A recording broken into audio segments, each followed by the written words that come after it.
खटनी ज्यादा पड़ जाता का हो का बताई हो बड़े लूह से मुंह झोकराइल काहे देही आए भाभी बोखराइल गरमी तो तमाए जो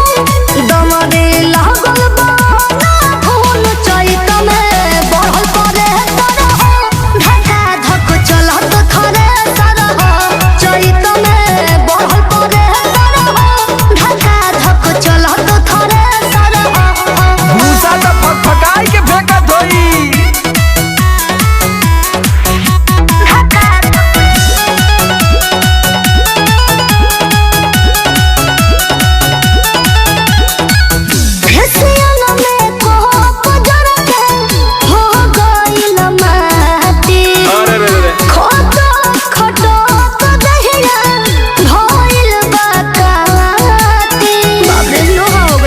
सतुआ पिया सतुआ बदल आइलू गवने अब सियार हो गइलू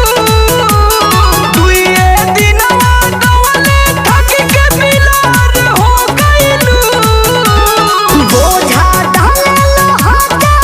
अरे भूसा फेंकेला भाजा हो चैन जन पावर रे सरह ढका धक चलत थरे सरह चलता। चैत में बढ़ल परे सरह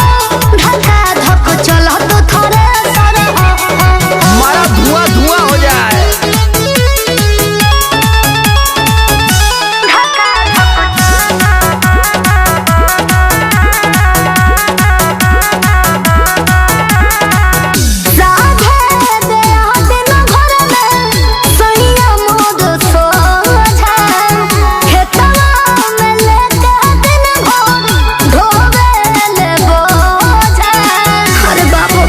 डिगिरिया खराब ना जाई कइले बारू बीटक महटराइन हो जाइबू